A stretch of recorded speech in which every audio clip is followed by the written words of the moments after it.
Hi, my name is Michelle Moreno, and today I'll be talking to you about Mark Cuban. People know him for a various number of reasons. Some people know him as the loudmouth, overzealous owner of the NBA team, the Dallas Mavericks. Some people may know him as the panelist on Shark Tank, the entrepreneurial show on ABC's network. Either way, at a young age, Mark knew that it was going to take education and a lot of drive to get where he wanted to be. And he did that. He started selling baseball cards, garbage bags, stamps, and he did whatever he could to make money, whether it was buy shoes or anything else that he wanted. But by 16, he already had the reputation of being a businessman. He read a lot of books in high school and was able to skip his senior year and enroll full-time in the University of Pittsburgh, where he only stayed a little bit. A year later, he transferred to the Kelley School of Business in Indiana, and in college he tried a number of business ventures. He tried chain letters, he gave disco dancing lessons, and he and his friend Evan pursued owning a bar, and they did really well. It was in Bloomington, downtown. It's named Motley's Pub, and they were very successful in that. He graduated in 1981 from Indiana, and with his bachelor's in business administration, he moved to Dallas in 1982, worked for a small software company for a very short time, but he took that knowledge and experience to be able to launch Micro Solutions. He learned the industry of software and computers inside and out. 7 years later, they were able to sell that company to CompuServe for $6 million, which ended up putting $2 million in Mark's pocket. So the internet boom thus far was treating Mark very well.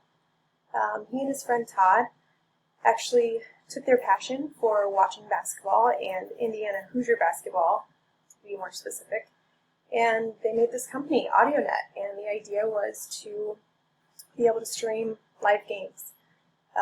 So it's called AudioNet.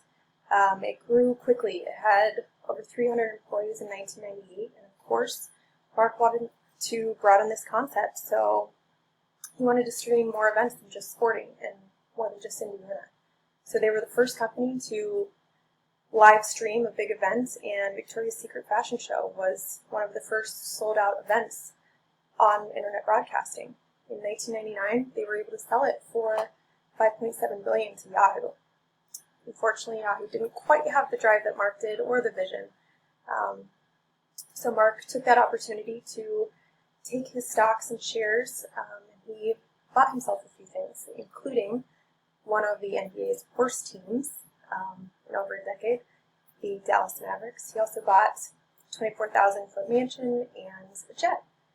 So his passion for basketball got him in a little bit of trouble and continues to. In the first season of owning the Mavericks, 2000 and 2001, Mark was fined 7 times over $500,000.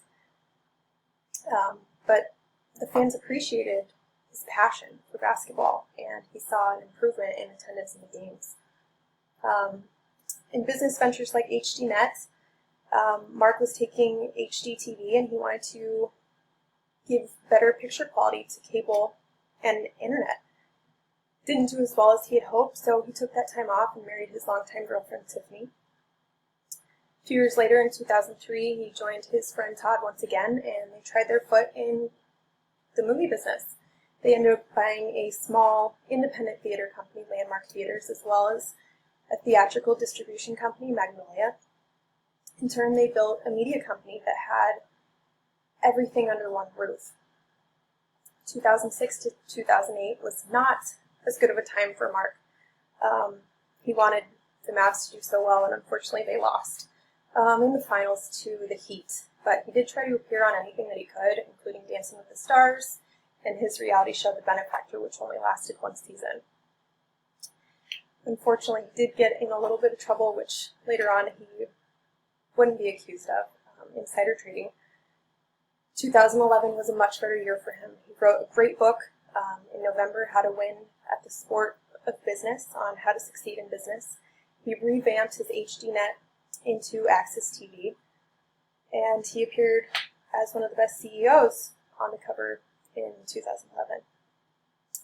In season 2 of Shark Tank, he appeared as a guest panelist on the ABC show, and he then, in season 3, was a full-time panelist on the show.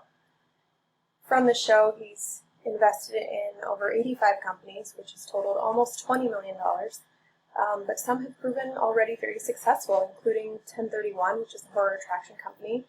He has many different things, like a portable breathalyzer that you can connect to your phone, and even natural skincare products. Mark does try to give something back to the entrepreneurs that come on the show. He tries to just instill in them that there's no template in success. If you don't have the brains and if you have the lack of effort, you will not succeed. You need to be prepared, you need to be passionate, and you need to remain focused. With this mentality, it's done well for Mark. He is very successful, and that proves true in almost every venture that he's gone through. And as of this year, he's now number 527 on Forbes billionaire list. His net worth is now $3.2 billion. So at 57, which really isn't too old, he's proven time and time again that he's a successful businessman. He has what it takes. And he considers business a sport. You need to work at it 24/7, 365. And if you don't, you have to work like someone's trying to take it away from you.